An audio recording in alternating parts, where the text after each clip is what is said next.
¿Cuántas veces escuchaste la palabra dolarización, ¿no? En los últimos meses. En América Latina hay 3 países que desde hace años ya tienen las economías totalmente dolarizadas. Son Panamá, El Salvador y Ecuador. Estuvimos en los 3. Mirá. El dólar. Dolarización. Dolarización. Dolarización. ¿Qué dolarizar? La dolarización. La incidencia del dólar. ¿Qué hay que dolarizar? No se puede dolarizar. Mentira. Esos experimentos, esos atajos, eso es la dolarización. Nosotros proponemos un sistema de competencia de moneda. Alguien te dijo dolarización y te zambulliste. No queremos nunca más. El dólar.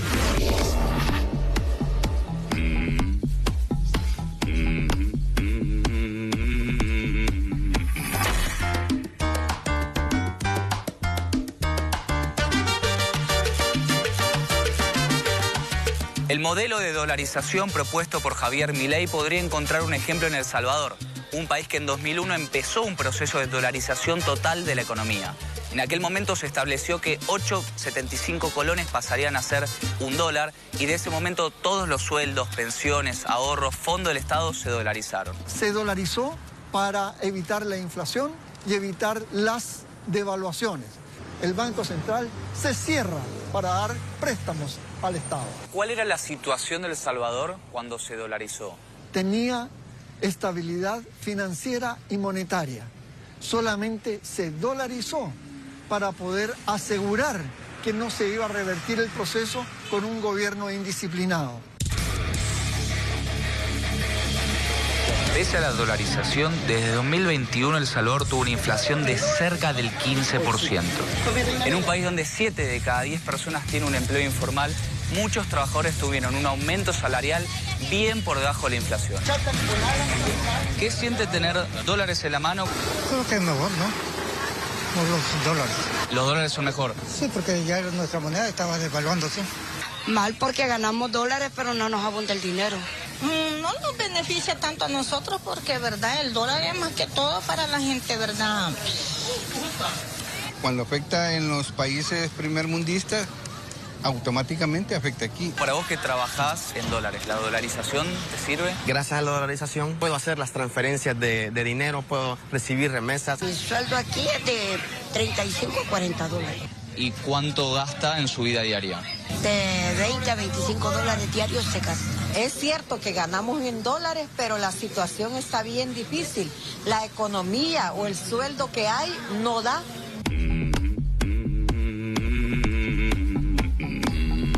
Juan José, ¿hace cuánto trabajas en las farmacias? Llevo 5 años. ¿Y cuánto es más o menos un sueldo promedio acá en El Salvador? El sueldo mínimo puede andar entre 300, 350 dólares. Quincenal. O sea, al mes, ¿cuánto sería? 600, 600. 700. ¿Y eso para qué alcanza?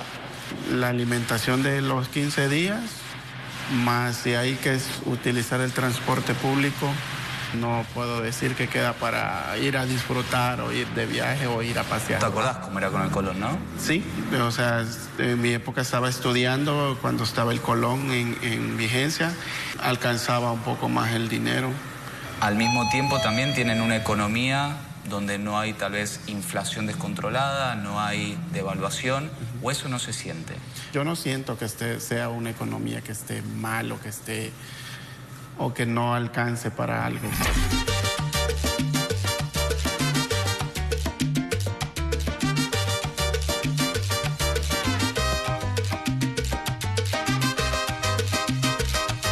Nosotros en los años 90 tuvimos una crisis de inflación y devaluación similar a la que tiene Argentina hoy. Y eso significaba que cada mes el salario servía para menos. Todo el mundo que tenía ingresos fijos se veía angustiado de cómo paraba la olla el mes siguiente. Entonces, eso se acabó con la dolarización. Hay una estabilidad y las familias, después de mucho tiempo, podían comenzar a planificar. A ver, podemos comprarnos una casa, tenemos para pagar hipoteca. La clase media se expandió con la dolarización y por eso la adora. Sucre, de tener moneda nacional, significaba tener algo que había que gastar inmediatamente porque perdía valor.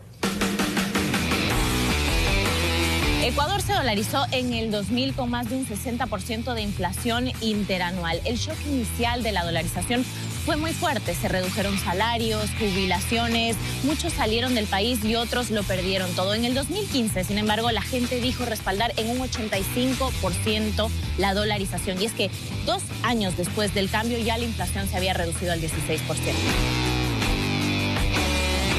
Ricardo, tú tienes 29 años. ¿Qué recuerdos te trae esto de acá? Ay, tenía mucho tiempo que no veía uno. ¿Y qué pasó cuando se dolarizó el país y esto dejó de existir? ¿Qué pasó en tu familia, en tu vida, en tu casa? Ay, todo cambió. Teníamos una estabilidad económica muy bien. Mi hermana y yo estudiamos en escuelas privadas, pero cuando llegó el tema del dólar, todo cambió rotundamente. O sea, la tienda que tenía mi padre a los 2 meses quebró porque nadie sabía cómo funcionaba el tema del dólar, del cambio del dólar al sucre. Y estamos hablando que en ese entonces 25.000 sucres era $1, más o menos aproximadamente. Imagínate que mis padres tenían guardados 60 millones de sucres. ¿Y qué pasó con esos sucres? Se quedó ahí. Con la conversión tardó años para que mi papá le devuelvan $2.000 prácticamente. ¿Cuánto tiempo tardó esa tienda en cerrarse, el minimarket? 2 meses. ¿En 2 meses se liquidó? En 2 meses se quebró todo. Mi papá entró en un estrés muy alto. A mi madre la despidieron. Producto de eso, mi mamá también tuvo que emigrar y salir del país. ¿A dónde se fue? Italia. ¿Tú creciste sin tu mamá? Sí, crecí sin mi papá, sin mi mamá. Mi padre empezó a trabajar en el aeropuerto y sabes cómo son los horarios, muy rotativos. Entonces, en la mañana a veces lo veía, a veces no, a veces me cuidaba mi tía, mi tío, los vecinos. Yo no entendía la situación.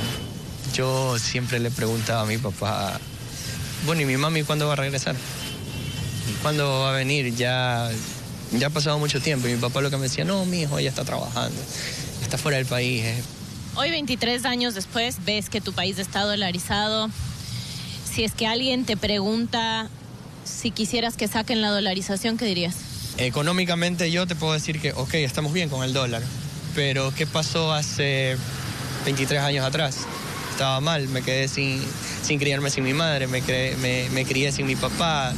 ¿Y ahora qué pasa acá con el dólar? ¿Se puede ahorrar? ¿Se puede pensar en ahorrar a futuro o en invertir en algo? Los alquileres son muy caros, la comida a veces es muy cara, los productos suben. Si tú me preguntas a mí si se puede ahorrar, te diría que muy poco. Un sueldo de $1.000 para una familia, para una pareja de recién casados, créeme que no alcanza.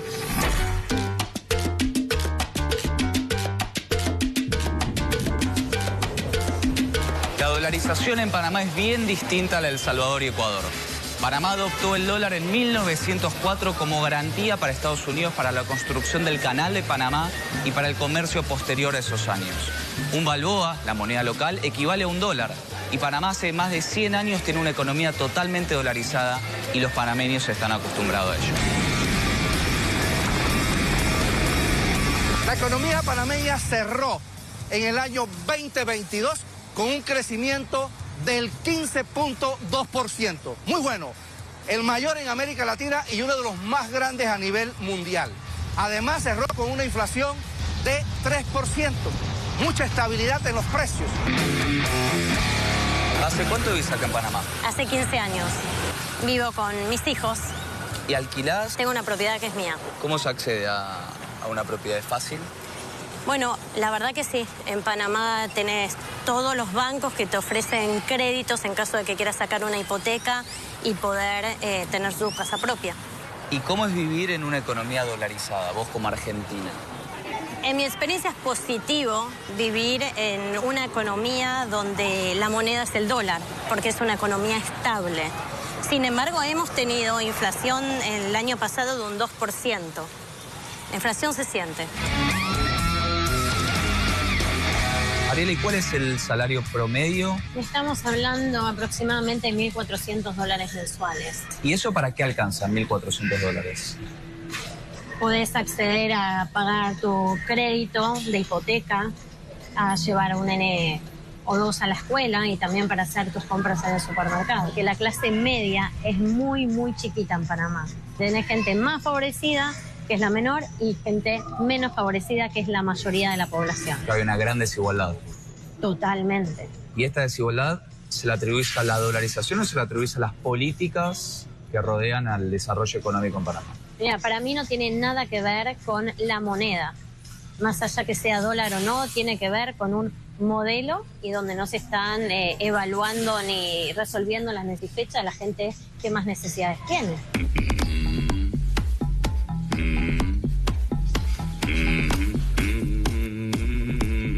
Asombra escuchar a la gente diciendo 2% de inflación anual y que eso es un problema.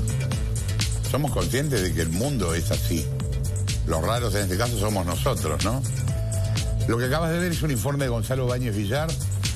Para pasarte en limpio, estos 3 países pudieron controlar la devaluación y la hiperinflación.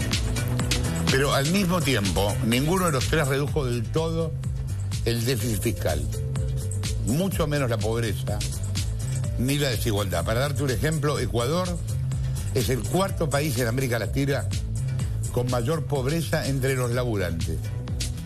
Casi el 20% de la población trabajadora gana entre 2 y 5 dólares por día. A ver, la dolarización no es magia por sí misma y tiene que venir acompañada de una serie de cosas.